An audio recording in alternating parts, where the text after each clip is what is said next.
आवाज ठीक है? हाँ सर। ठीक।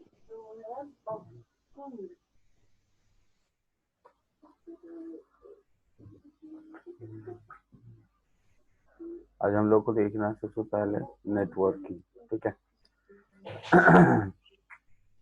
लिनक्स नेटवर्किंग में है क्या?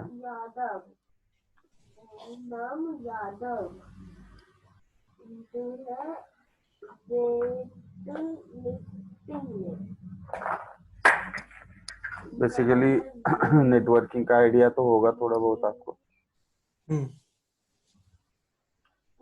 नेटवर्किंग क्या कहलाता है? दैट मीन्स नेटवर्किंग का मतलब क्या हुआ? कम्युनिकेशन, कम्युनिकेशन बिटवीन टू और more than two computer is known as network। दो या दो से ज्यादा कंप्यूटर को जब आपस में जोड़ने की बात आती है तो उसको नेटवर्किंग बोलते हैं। इस नेटवर्किंग प्रोफाइल में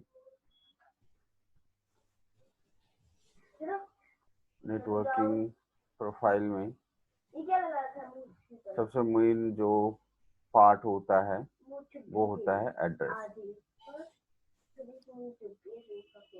है ना। जैसे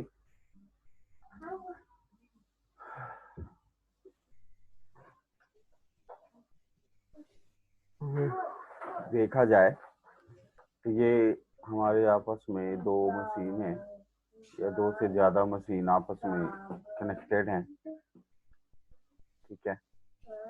जब ये आपस में एक दूसरे से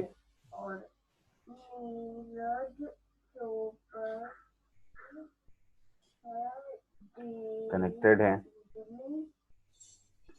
और इसका नाम जैसे सिस्टम 1 हो गया, इसका नाम सिस्टम 2 हो गया, ठीक है। तो जब भी कोई डाटा यहाँ से, अगर ये डाटा यहाँ से मूव करके अगर इसको यहाँ तक पहुँचाना है ना,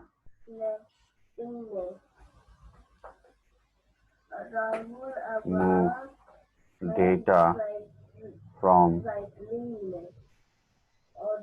sys 1 to sys 2, तो हमें क्या करना पड़ता है? यूज ए स्पेशल एड्रेस, क्योंकि यहाँ से अगर ये डेटा यहाँ पहुंचेगा तो इस मशीन का मेरे पास एड्रेस होगा तभी तो हम पहुंचा पाएंगे ना। समझ में आ रही बात? तो यहाँ जो मेन सब्जेक्ट हो जाता है कि यहाँ का भी एक प्रॉपर एड्रेस होना चाहिए और यहाँ भी एड्रेस होनी चाहिए। जब ये एड्रेस हो जाए मिलेगा तभी हम एक पर्टिकुलर डेस्टिनेशन तक पहुंच पाते हैं, ठीक है। तो ये जो एड्रेस है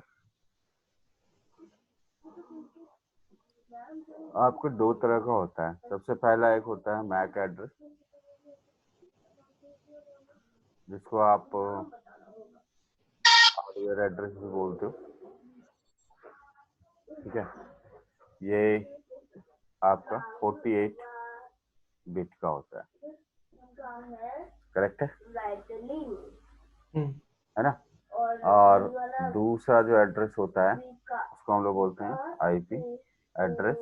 ये मोस्टली हमारे पास 32 बिट का होता है, ठीक है। तो ये इसका मेन आइडेंटिटीज हुआ, लेकिन इसको कैसे हम लोग यूज करेंगे ये चीज हम लोग देखते हैं अभी आगे।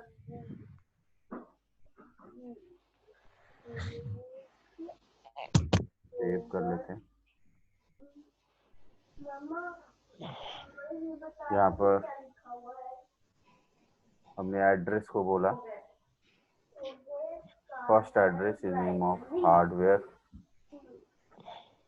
Address, this is the name of MAC address used in hexadecimal, ये हेक्साडेसिमल में यूज होता है। 48 बिट का टोटल एड्रेस होते हैं। सेकंड है लॉजिकल एड्रेस।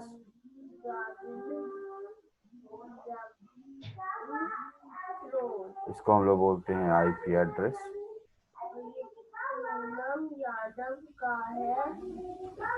ये बाइनरी में यूज होता है।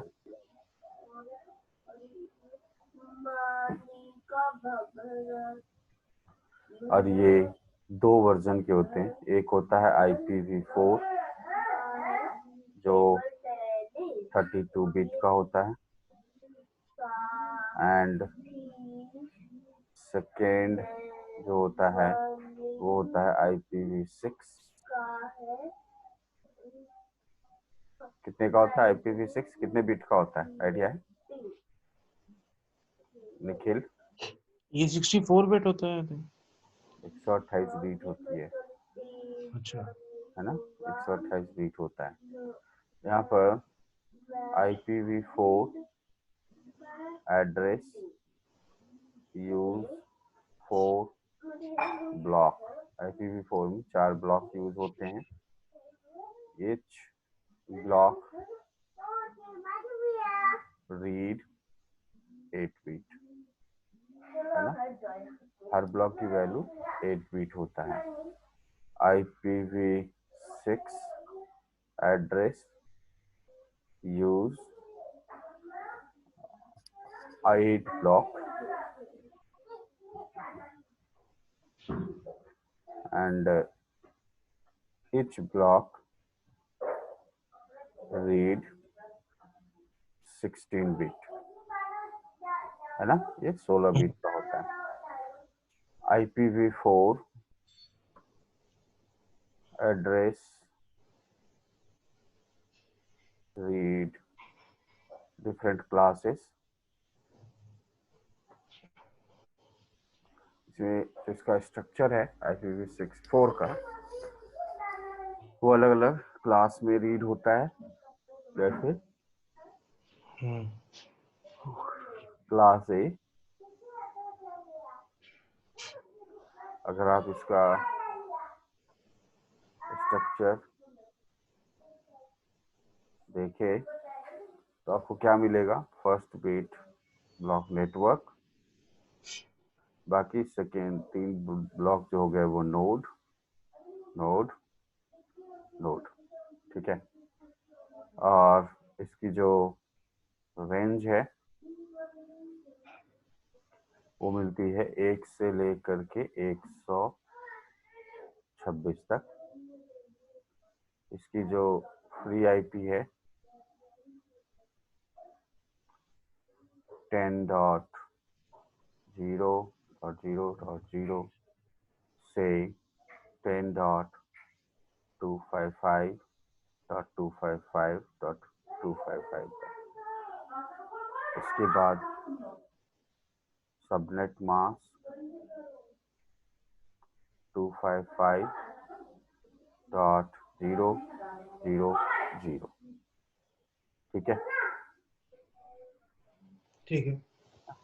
अच्छा, इसी में आपका एक लूप बैक एड्रेस भी यूज होता है। So what is the use of loop back address? Any idea? नहीं, इसका लूप बैक एड्रेस यूज भी किया, कभी नहीं देखा है? नहीं पता है, ऐसे समझ में ऐसे एक्सप्लेन नहीं कर पा रहा हूँ। मतलब वही होती है, सही बात है, क्योंकि ये कॉमन वर्ड है ना? लूप बैक एड्रेस जो होती है 127.0.0.1, यही होता है ना loop back address. This is use to self test net NIC testing. ये सेल्फ NIC की टेस्टिंग के लिए यूज होता है। इट्स वर्क ओके और नॉट, है ना? मेरा NIC सही काम कर रहा है कि नहीं कर रहा है। ये वर्ल्ड वाइड एक कॉमन एड्रेस है 127.0.0.1। अगर लूप बैक एड्रेस आपका डाउन हो गया तो समझ लो कि NIC डाउन है, मतलब खत्म हो गया।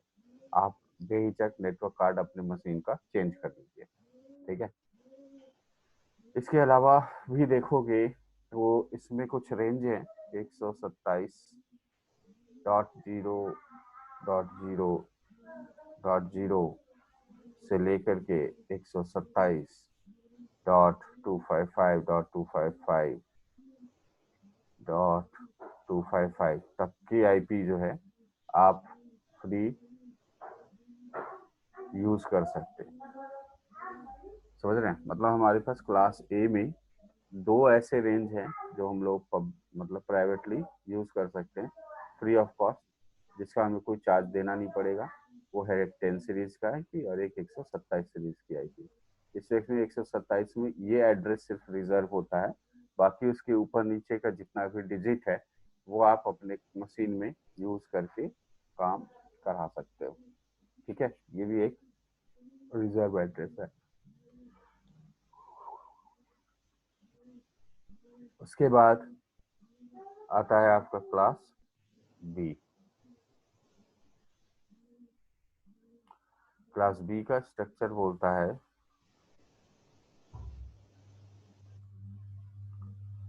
क्लास बी का स्ट्रक्चर में क्या है? First bit network, second network, third node, fourth node. मतलब यहाँ पर आपका 8 8 16 बिट पूरा नेटवर्क के लिए हो गया और 16 बिट आपका नोड के लिए हो गया। क्लास ए में 8 बिट आपका नेटवर्क के लिए हो गया और 24 बिट आपका नोड के लिए हो गया। ठीक है, समझ में आ रही है बात? ठीक है, हाँ सर। इसी स्ट्रक्चर के आधार पे ही हमारा पूरा नेटवर्क डिजाइनिंग होता है। ये एकदम हाँ विशेष ध्यान रखिएगा, ये जो स्ट्रक्चर होती है ना, हाँ इसी पे पूरा नेटवर्क डिजाइन होता है। अब इस जी। पे आपका जो रेंज है, रेंज में आपका 128 से लेकर के 191 तक का रेंज है और इसकी जो फ्री आईपी है 172.25 72.16.0.0 से 172.31.255.255 ये रेंज होती है, वो फ्री ऑफ कॉस्ट होता है। इसका कोई चार्ज देना नहीं होता है। और इसकी जो सबनेट है, सबनेट मास्क 255.255.0.0। ठीक है, सेम है आपका तीसरा क्लास सी। इसका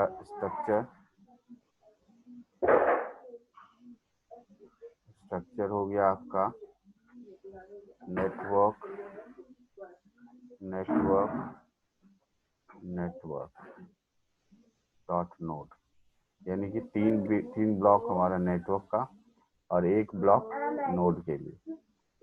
और इसकी जो रेंज है 192 से 223 तक।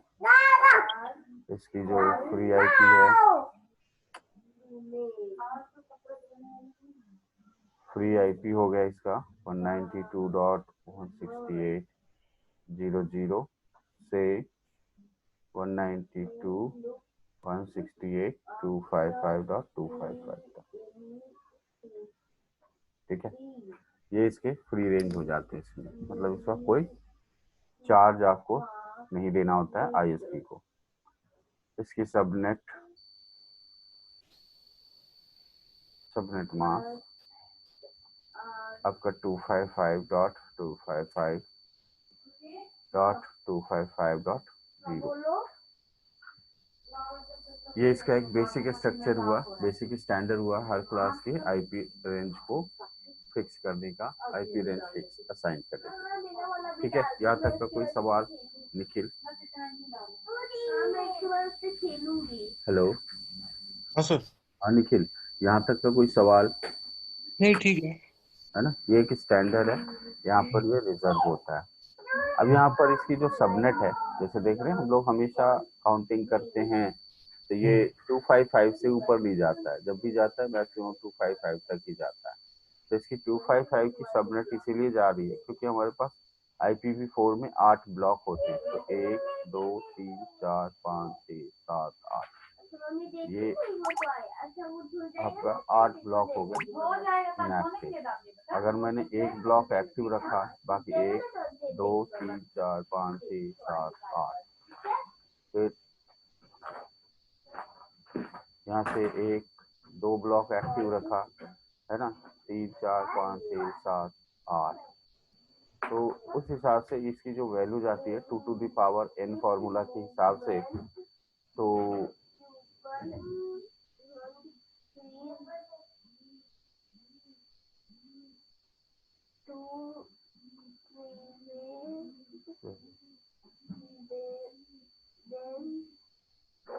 अगर हमें यहाँ पर 2 to the power n formula के हिसाब से काउंट करें तो where n is equal to number of bit number, ठीक है। तो उस हिसाब से यहाँ पर देखा जाए तो इसकी वैल्यू हमारी कितनी आ रही है, 0, ठीक है। और अगर थोड़ा सा एक्सप्लेन कर देते हैं, अगर आपके यहाँ पर है 0 0 1 2 3 4 5 6 7, तो 8 बीट हो गया ना हमारे पास total. 1 2 3 4 5 6 7 8, that is equal to 2 to the power 0। तो इसका वैल्यू कितना होगा, 1 होगा, है ना। उसी तरह से अगर हम यहाँ पर लिखते हैं 2 to the power 1, that is equal to, है ना। इसी तरह से 2 to the power 2, that is equal to 4। फिर यहाँ से हमने दिया equal to 2 to the power 3 equal to 8। यहाँ पर आ गया equal to 2 to the power 4 equal to 16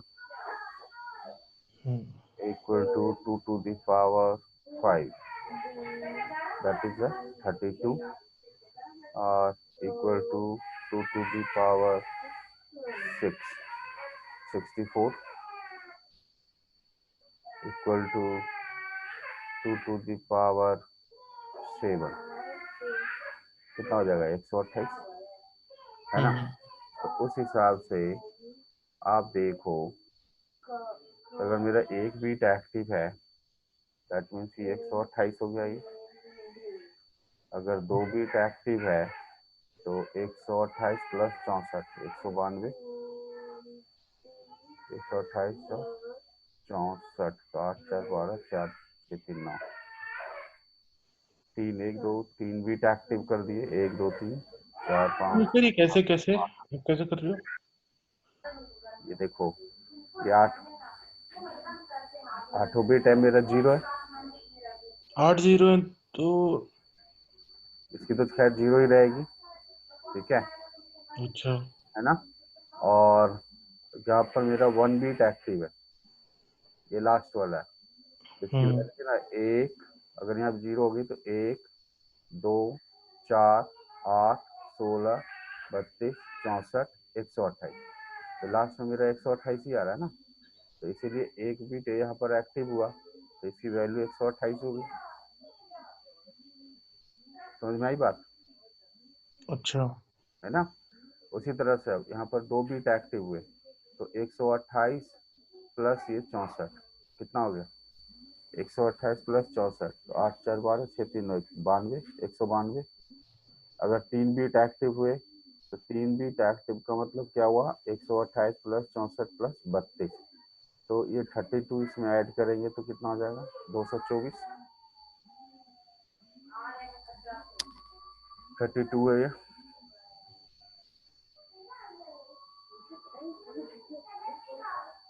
2 2 4 9 10 12 ठीक है, 224 आएगा। अब यहाँ पर 1 2 3 4 5 6 7 8 बीट एक्टिव हुआ, यानी कि 16 जोड़ दिए तो 240। 1 2 3 4 5 एक्टिव हो गए, 8 बाकी 248। 1 2 3 4 5 6 7 8 हो गया तो 252। 1 2 3 4 5 6 7 8 और 254 254। फिर मेरा 8वां अगर एक्टिव हो गया तो 255। अब जोड़ के देखो, यहाँ मैच करो। इसमें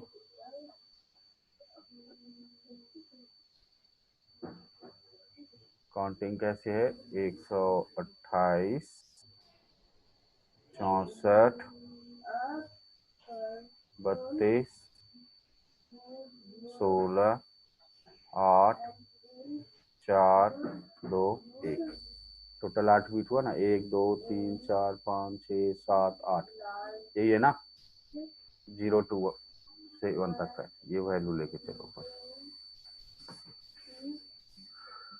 समझ में आ रहा है निखिल? कोशिश कर रहा हूँ। कोशिश कर रहे हो, कोई डाउट है तो पूछो अभी, जहां नहीं पर ठीक पॉइंट। है, हाँ बोलिए। समझ तो आ गया थोड़ा बहुत। ठीक, थोड़ा ब्रश अप कर लूंगा इसको। समझ तो आ गया कैसे किया, लेकिन वही कौन सा वाला कैलकुलेशन? नहीं वही देख रहा था मैं, कैसे आपने 128 192 224 255 तक कैसे गए। देखो हमारे पास एक चीज यहाँ पर थोड़ा सा समझो, हमने क्या बोला, IPv4 जो है आपका 4 ब्लॉक रीड करता है ना, each block read 8 bit, 8 bit हुआ है ना, यानी कि अब जो आप आईपी डाल रहे हो, जैसे लाइक से कि 1 2 3 4, ये 4 हुआ, तो ये एक ब्लॉक की वैल्यू हमारा 8 बीट हो रही है, ये हो रहा है ना 8 बीट। तो इस 8 बीट को हमने यहाँ पर कैसे कैलकुलेट किया, बाइनरी में रीड हो रहा है, तो यहाँ पर 0 1 2 हाँ ये तो मैं समझ गया, यहाँ तक ठीक है। ये तो ठीक है। हाँ क्लियर। अब बोल रहा है कि जो वैल्यू आ रहा है ये, वो हमारा फॉर्मूला लेता है 2 to the power n के हिसाब से। तो 2 to the power n मतलब n इज इक्वल टू, अगर मेरा 0 है तो इसकी वैल्यू कितनी आ हाँ रही ये है? वाला तो हो गया सर, ये वाला क्लियर था। क्लियर है। उसके नीचे वाला थोड़ा सा हाँ था। हाँ अब हाँ उसी में अब आ रहे हैं, तो उसी तरह से अगर मेरा एक की वैल्यू n की वैल्यू 1 है तो क्या आ रहा है, 2 आ रहा है। तो ऐसे करते हुए ये मेरा टोटल 128 तक गया, इसी को मैंने ऐसे सीरीज में बैठा दिया, ठीक है।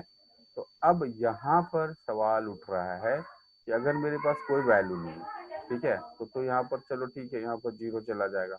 अब मेरे पास ये फर्स्ट बीट एक्टिव हुआ, 1 2 3 4 5 6 7, यहाँ तक टोटल आ गया, ठीक है ना। तो ये जो आ गया, यहाँ पर अगर मैं देखूं तो मेरे पास कितने, 1 2 3 4 5 6 7 8, जिसमें कि ये 7 ब्लॉक जो है वो 0 है, इसकी कोई वैल्यू नहीं, मैंने 7 बीट की कोई वैल्यू नहीं है। 8वीं बीट मेरा एक्टिव है, 1 है ना। तो 8वां बिट 1, दैट मीन्स कि अगर इस हिसाब से कैलकुलेट करते जाए हम लोग, तो 8वां बिट में मेरा कितना आ रहा है, 128 तक जा रहा है, ये आ रहा है फॉर्मूला में, तो इसलिए इसकी वैल्यू आ गई 128। उसी तरह से अगर 2 बीट एक्टिव हुए तो उसमें 128 प्लस 64 ये जोड़ दिए, तो ये मेरा 192 आया। तो ऐसे करके लास्ट मेरा 255 तक ये रहा, 255 तक गया। अब 255 इसीलिए देखोगे कि जितनी भी मेरा सबनेट जा रहा है, जितने भी सबनेट हैं, तो नंबर ऑफ नेटवर्क के हिसाब से कैलकुलेट हो रहा है। देखो यहाँ पर 2 नेटवर्क, तो इसकी सबनेट भी पूरा फुल हो गए, 255 उससे ऊपर नहीं जा रहा। तो मैं इसी 255 का कैलकुलेशन यहाँ पर समझाया, ये यहाँ से ऐसे काउंट होगी, इसको बाइनरी में ऐसे रीड करते हैं। क्लियर हुआ मेरा वर्ड? हाँ सर। ठीक है। तो ये हो गया हमारा आईपी कैलकुलेशन। That's all. ये सारी चीजें यहाँ पे एक बार देख लो। ये सारी चीजें आपकी बुक्स में थोड़ा बहुत बेसिक नेटवर्किंग सर का। लेकिन ये वाला करना था पहले, कौन सा जो बीच में 2 चैप्टर छूट गए थे वो करने थे ना पूरे? कौन सा? अच्छा, ये लास्ट हमने ये वाला किया था, ट्रांसफरिंग हाँ, ड्राइविंग।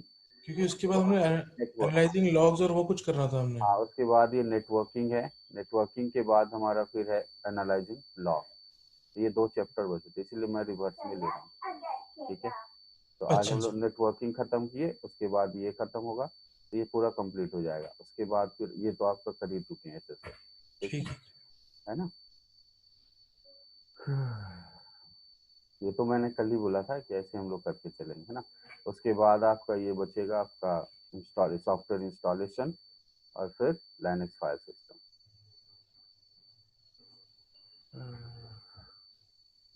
चलो ठीक है, तो ये यहाँ पर बेसिक नेटवर्किंग वगैरह यहाँ सारा डिफाइन है। नेटवर्क का थियोरेटिकल आईपी एड्रेसिंग, ये देखो आईपी एड्रेसिंग का कोडिंग समझाया है यहाँ पर, किस तरह से यूज हो रहा है सब, है ना? ये बाइनरी कोड है। हम्म। ठीक है, दैट्स ऑल। उसके बाद फिर हमारा यहाँ पर आईपी एड्रेस, IPv6 के बारे में थोड़ा एक्सप्लेन किया है। ठीक है,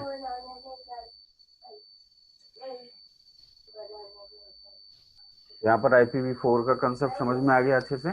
कोई दिक्कत इसमें? नहीं नहीं, ठीक है। ठीक है, अब इसमें ना IPv6 का एड्रेस समझ लो एक बार।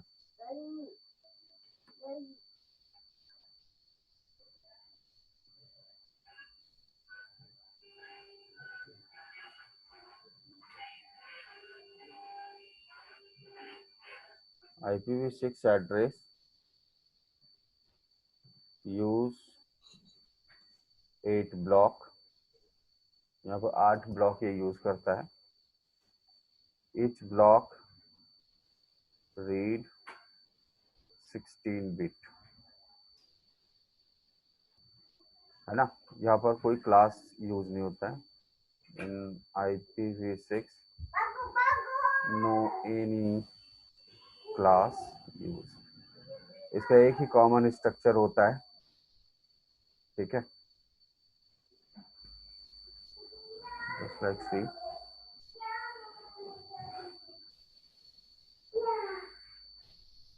IPv6 का एक ही कॉमन स्ट्रक्चर होगा। ये जाएगा आपका 1 से लेकर के 128 तक।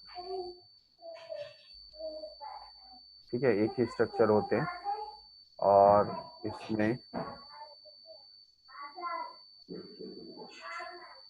इसका 2 पार्ट में ये डिवाइडेड होता है। इसको बोलते हैं नेटवर्क प्रीफिक्स,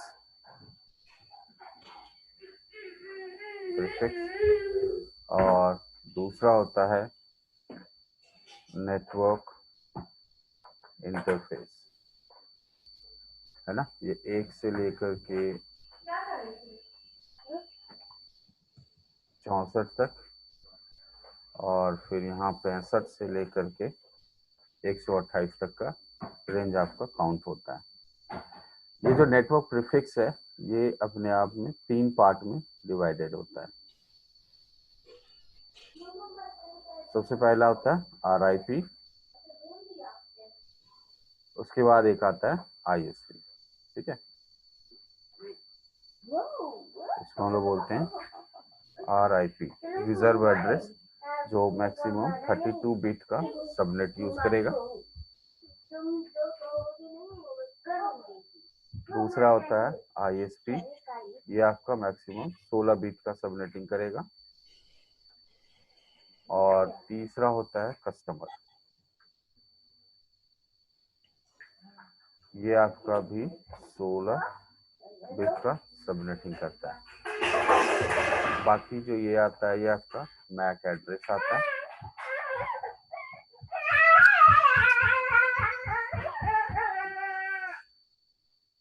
मैक एड्रेस, इसमें आपका 64 बिट का सबनेटिंग यूज होता है। ठीक है, अब यहाँ पर एक चीज ध्यान दीजिएगा, तो भी ये एड्रेसिंग होगा ना, RIP आपका 2 ब्लॉक यूज करेगा, एक ब्लॉक ISP, एक ब्लॉक कस्टमर, तो ये 4 ब्लॉक पूरा भर गया। ठीक है, लेकिन यहाँ 4 तक का कंसेप्ट समझ में आया। उसके बाद लास्ट का ये जो 4 ब्लॉक होते हैं, 1 2 3 4, ये जो 4 ब्लॉक होते हैं, ये आपका जो लैन कार्ड जोड़े जाते हैं ना, तो लैन कार्ड के अंदर जो मैक एड्रेस होता है, उस मैक एड्रेस को बाइनरी में तोड़ के हेक्साडेसिमल में पहले डाला जाता है 4 ब्लॉक के रूप में। ठीक है, तो जब भी देखना IPv6 का लास्ट का जो एड्रेस होगा, ये लास्ट एड्रेस, ये हमेशा देखना मैक एड्रेस से मैच करेगा, मैक के लास्ट एड्रेस से मैच करेगा। समझ रहे बात को? तो ये IPv6 का सबसे बड़ा कंसेप्ट बेनिफिट ये हो रहा है कि हमारे पास एक कॉमन IP एक ही बार यूज होगा वर्ल्ड वाइड। ठीक है, दोबारा वो यूज नहीं होगा, वो कन्फ्लिक्ट नहीं करता। IPv4 में ये IP कन्फ्लिक्शन हो सकता है, लेकिन 6 में कन्फ्लिक्शन नहीं हो सकता, क्योंकि उसकी लास्ट की एड्रेस हमेशा मैक एड्रेस के लास्ट बिट से जुड़ता है, उसके साथ मैप करता है। ठीक है, ये आपका मेन कंसेप्ट है। अब यहाँ पर सवाल यहाँ ये उठता है कि ये RIP कौन है? तो RIP जो होता है वो होता है आपका रिजर्व IP, जो आपको गवर्नमेंट अप्रूव करके देती है, जैसे BSNL है या VSNL, जो आपकी कंपनी को रिजर्व करके देगा 2 ब्लॉक की वैल्यू। ठीक है, ये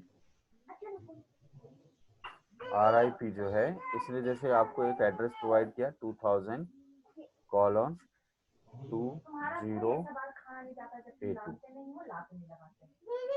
ठीक है, ये एड्रेस आपको दिया उसने /8। अब इसी को ISP क्या करेगा, अपने हिसाब से सबनेटिंग निकालेगा। इसी का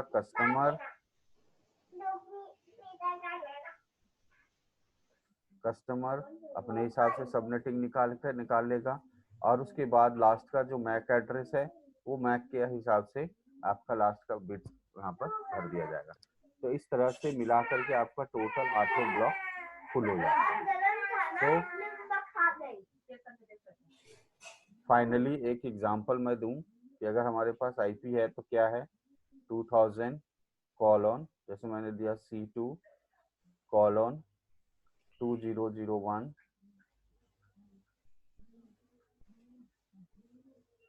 ठीक है, कॉलन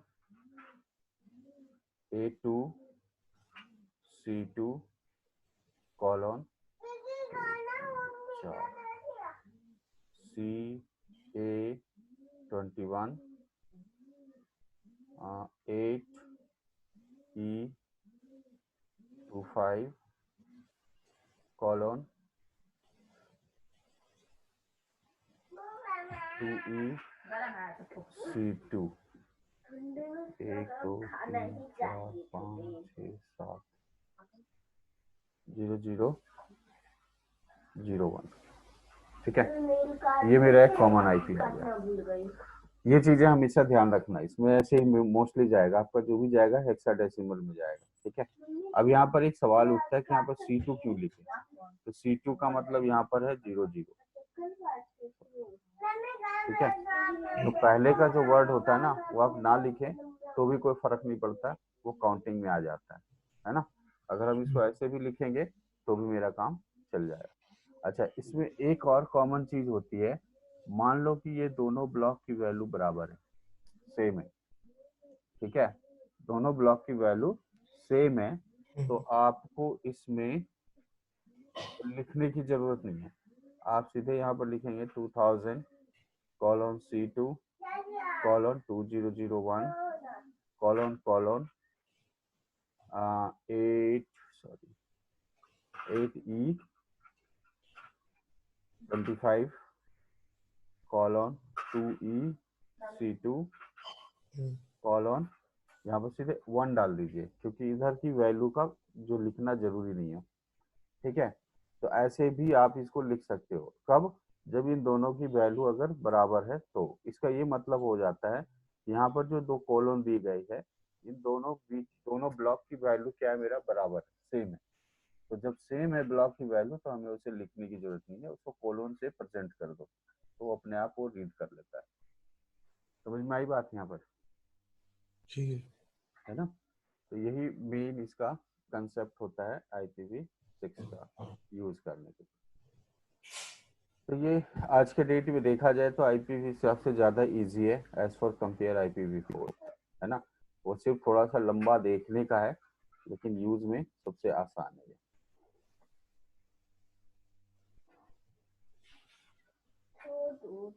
ये हो गया।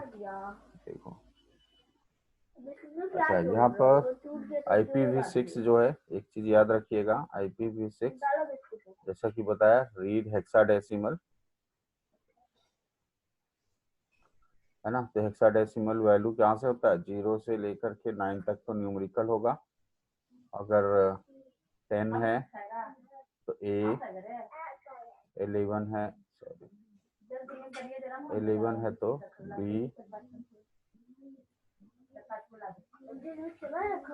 12 है तो C, 13 है तो D, 14 है तो E, 15 है तो F। उसके बाद फिर 16 आ गया तो क्या होगा? 16 का मतलब निखिल? 16 मतलब फिर जी हो जाएगा। हाँ, 0, फिर से 0 से काउंटिंग शुरू हो जाएगा, तो 0 to 9 तक न्यूमेरिकल, ठीक है? उसके बाद फिर तो यहाँ तक मैक्सिमम यही आपका टोटल हेक्सा रीडिंग आपका लेता है, इससे ऊपर नहीं जाएगा उसमें कोई भी डिजिट, ठीक है? ये आपका देखिए यहाँ पर इसी चीज को यहाँ पर भी देखो डिफाइन किया गया है IPv6 के एड्रेसिंग और लोकेशन के बारे में, ठीक है? सारे कुछ डेफिनेशन दिया गया है यूज करने के लिए, ठीक है?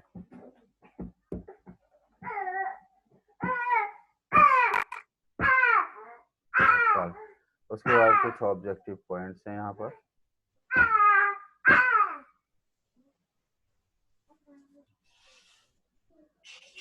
ये सारे ऑब्जेक्टिव पॉइंट्स हैं यहाँ पर। अच्छा, ये से एक पॉइंट आता है आपका नेटवर्किंग में, अपीपा।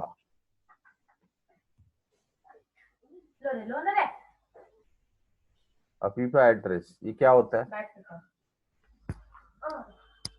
Any ideas? नहीं सर, इसका नहीं पता, ये नहीं आया कभी। हाँ, यहाँ पर ना देखो, कभी भी देखोगे IPv4 अगर आप यूज करते होगे तो उसमें एक रेंज होता है 169 सीरीज का। This is अपीपा address. अपीपा का मतलब होता है auto assign IP address, auto assign IP address, auto assign IP address via DHCP, ठीक है?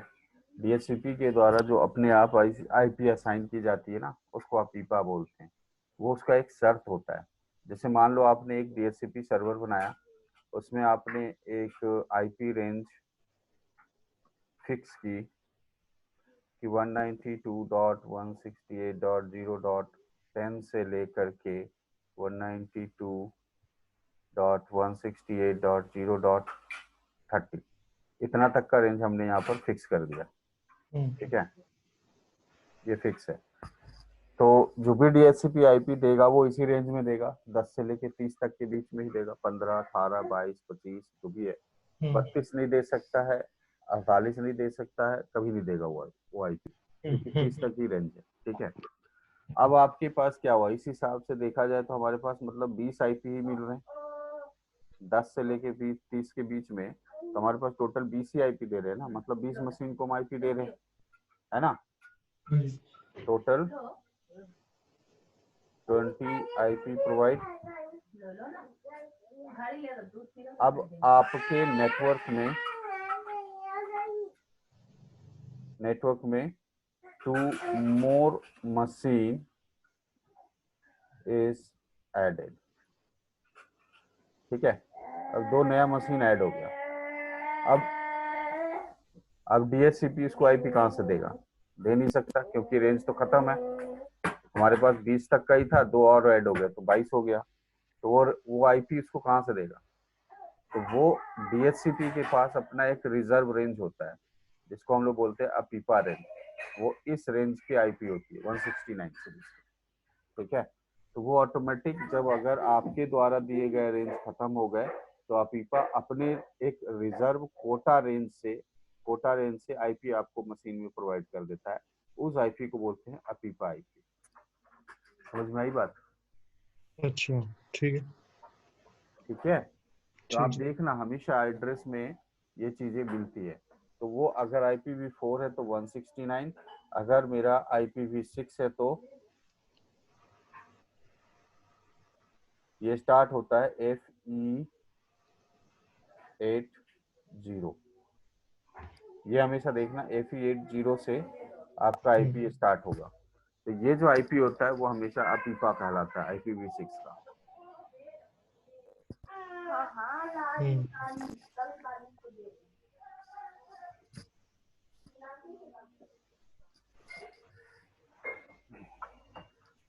दवाई का असर अभी तक है, एकदम गला ना सूखता है, मुंह बोलते बोलते मुंह सूख जाता है एकदम पूरा।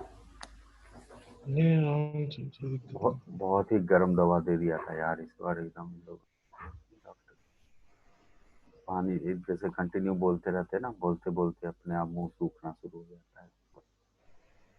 अब तो ठीक है ना? हाँ, अब तबीयत तो ठीक है। तबीयत में तो वही है, वीकनेस अंदर से तोड़ दिया है शरीर को थोड़ा, है ना। तो ये अपीपा का मतलब ये हो गया, समझ में आ गया अपीपा एड्रेस क्या होता है? हाँ, जब ये खत्म हो जाती है रेंज तो उसके बाद ये लोग प्रोवाइड करते हैं अलग से। हाँ हाँ, ये हमेशा ये इंटरव्यू में भी पूछा जाता है। यहाँ रख दिए अभी है। ये इंटरव्यू में हमेशा पूछा जाता है, इसीलिए आपको मैंने ये बता दिया कि IPv4 हो चाहे 6 हो, सब में अपीपा रेंज यूज होता है DHCP के साथ। ठीक है, तो ये चीजें हेलो। यहाँ पर भी है। ये सारा पिंग करके यहाँ पर फिर वही नेटवर्क कॉन्फ़िगर करना यहाँ सिखाया गया। That's all. तो ये सब एक्सरसाइज है। आइए इसको, तो ये थ्योरेटिकल कंसेप्ट क्लियर हुआ, कोई दिक्कत नहीं इसमें तो, हाँ, ठीक है तो। है ना। आइए इसको अब यहाँ पर थोड़ा सा ना कुछ बेसिक कमांड्स हम लोग समझा देते हैं। Network configure command.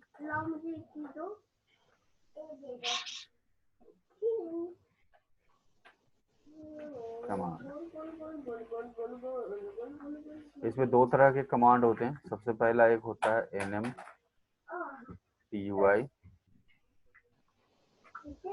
Network configuration with, थोड़ा सा कम आवाज करें, नेटवर्क कॉन्फ़िगरेशन विथ GUI। और दूसरा होता है NMCLI, network configuration with CLI, मतलब कमांड लाइन से आप कॉन्फ़िगर करते हो। ठीक है, मेन नेटवर्क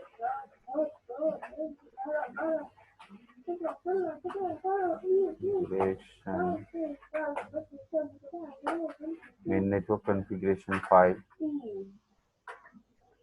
etc के अंदर sysconfig के अंदर नेटवर्क स्क्रिप्ट में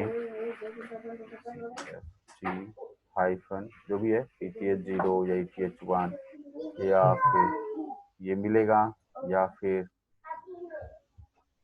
IFCF3 hyphen ENT0 S3 S2, इस तरह से कुछ इंटरफेस आपको मिलेगा। तो इसी में जाकर के सारा नेटवर्क कॉन्फ़िगर होता है, सारा IP सब सेट होता है इसके अंदर।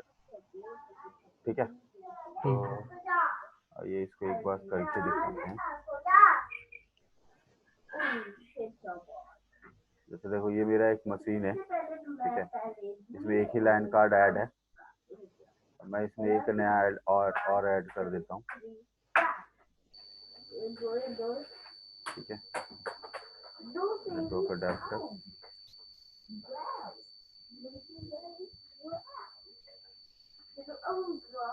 इसको सेव कर देते हैं। देखिए यहाँ 2 लैंड कार्ड आ गए, ठीक है। अब इसको स्टार्ट करते हैं मशीन को।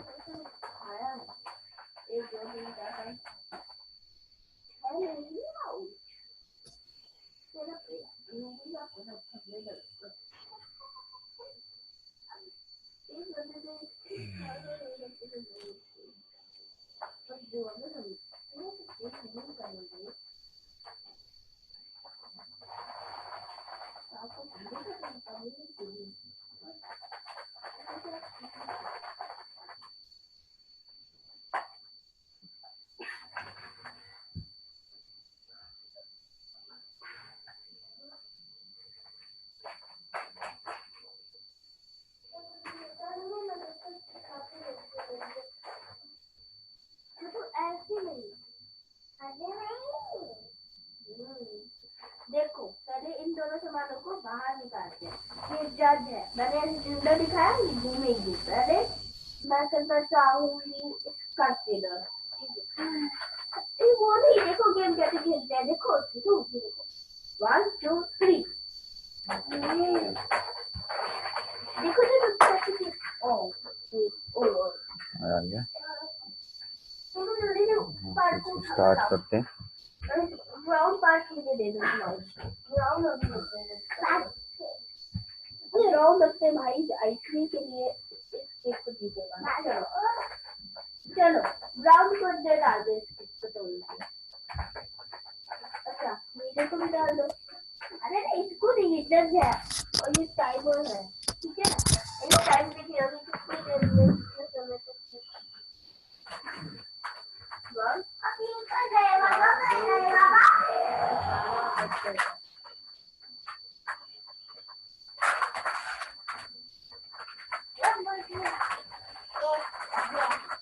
ये तो मेरे भाई दूसरा बड़ा भाई है। अरे अभी मत डाल दीजिए, बड़ा भाई है तो सबसे लास्ट में करेगा। तो बड़ा भाई है ना, इसलिए पहले करेगा। नहीं बात नहीं है, मिलाओ।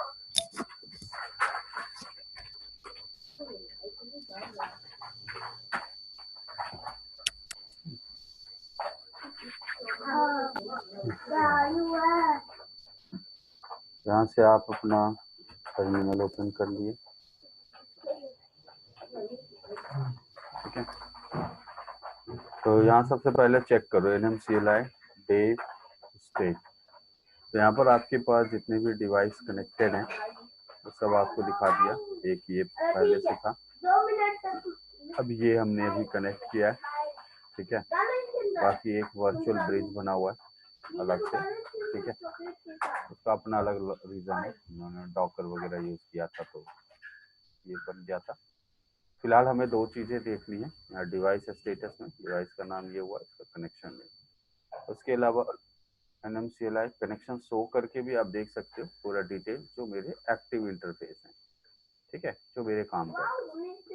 तो यहाँ पर ये जो भी है, उसके बाद IP लिंक से आप इसका पूरा इंटरफेस चेक कर सकते हैं, कौन कौन सा इंटरफेस हमारे पास रनिंग है, ठीक है।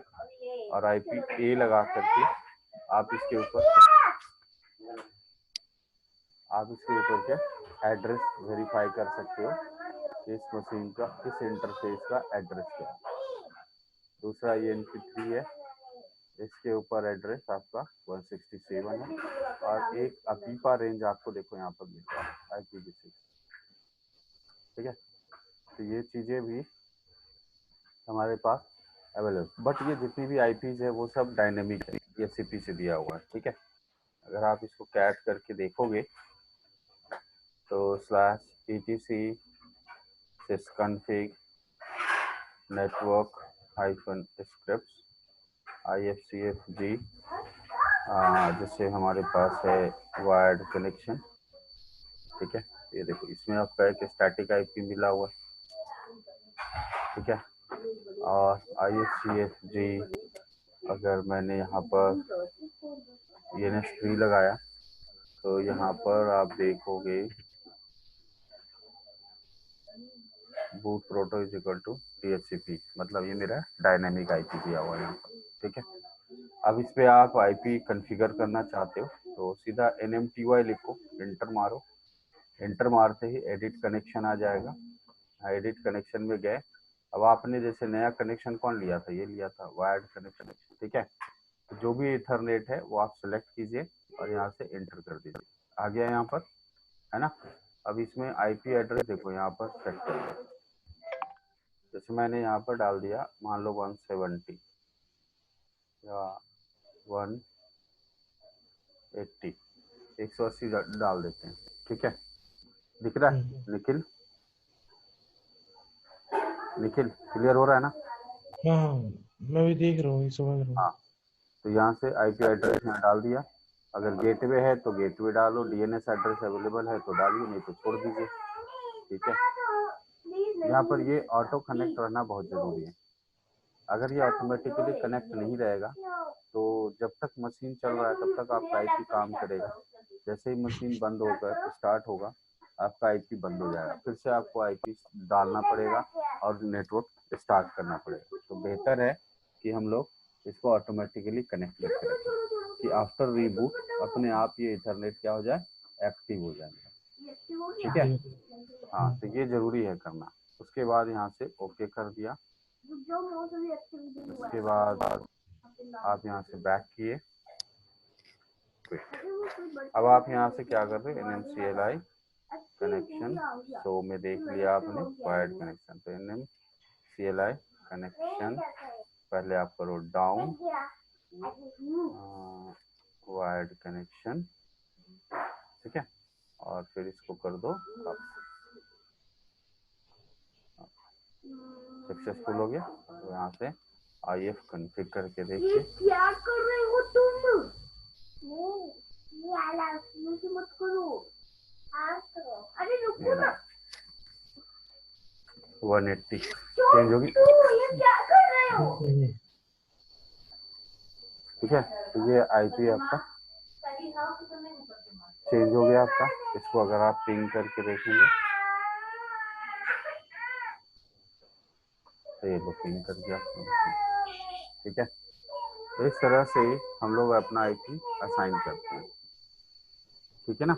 ये NMTY से कंसेप्ट हो गया, इससे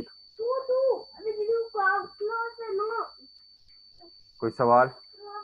नहीं अभी तो थोड़ा समझूंगा सर, थोड़ा सा इजी है, NMCLI से NMTY से इजी है, हाँ मतलब वो परेशानी, ठीक।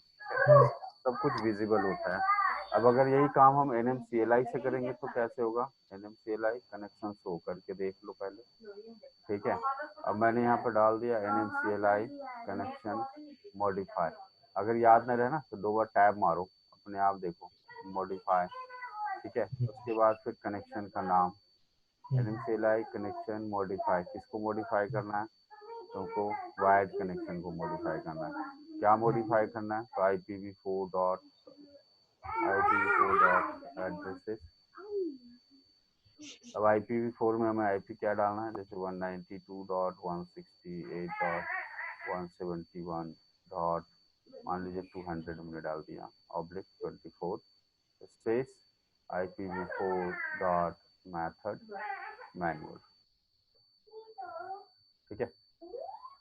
ये इंटर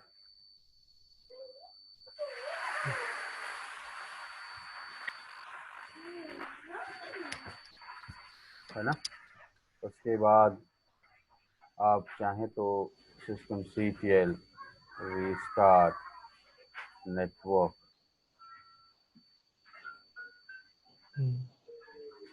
नेटवर्क को भी कर सकते हैं,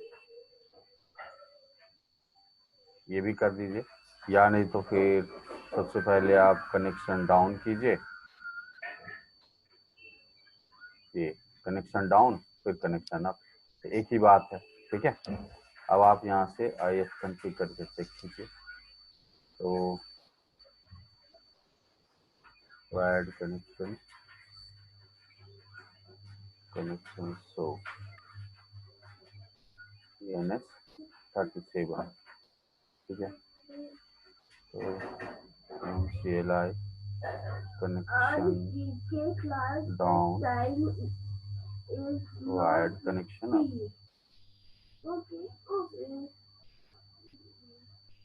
कल मैंने डिस्क्रिप्शन ये आप हो गया।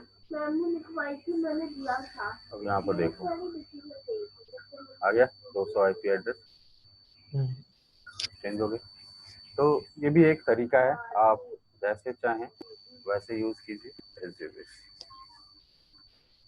तो ये कमांड लाइन से भी पॉसिबल है और CLI GUI से भी, तो दोनों तरीके जो आपको कंफर्टेबल लगे आप उसको यूज कीजिए, है ना। ठीक है, ठीक है। ये सारी चीजें हैं। बाकी इसके ऊपर नेटवर्क से रिलेटेड कुछ कमांड्स वगैरह दिए, फिर एक्सरसाइज में देखो IP लिंक, ये सारे एड्रेसेस वगैरह दिए गए। ये सब एक्सरसाइज के रूप में आपको दिया है, यहाँ पर आप इसको करिएगा जरूर। CLI डेव स्टेटस सब दिखाया हुआ है यहाँ पर। शो कनेक्शन शो करके देख लो, एक्टिव स्टेटस देख लो, यहाँ पर डिस्प्ले ऐड करके देख लो, यहाँ पर कनेक्शन अप डाउन करके देख लीजिए, ठीक है। ये सारी चीजें आपके बुक्स में यहाँ पर प्रोवाइड है। ये पूरा कमांड का एक चार्ट इन्होंने लिख रखा है बुक्स में, ठीक है, जितना भी हम लोग यूज किए। उसके बाद फिर एक्सरसाइज एरिया उसको आपको प्रैक्टिस करनी चाहिए, है ना। तो ये सारी मोस्टली प्रैक्टिस पर है, जितने अच्छे से आप प्रैक्टिस करोगे उतने अच्छे से आप खेल समझ सकते हो जाएगा काम। हाँ ठीक है, अभी तो के लिए चलो इतना तक तो आप प्रैक्टिस कर लो, फिर इसको हम लोग कल इसको आगे और कंटिन्यू करते हैं। थोड़ा बहुत कुछ चीज़ें और इसके अंदर बची हुई है वो करेंगे। ठीक है सर। ठीक है, तो आज के लिए रहने देते हैं इतना ही। तो इस चैप्टर में अभी बची हैं कुछ चीजें? क्या चीज़? इस चैप्टर में अभी बचा है कुछ?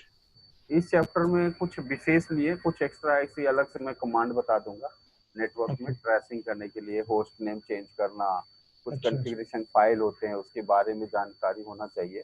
तो वो सब चीज़ें मैं अपने अलग से बता दूंगा। एक 15-20 मिनट लगेगा, उसके बाद फिर हम लोग सिस्टम लॉक कर देंगे। पहले हम ये वाला खत्म कर देंगे। ठीक है, ओके, ठीक है, ठीक है, okay sir, okay, okay, bye bye.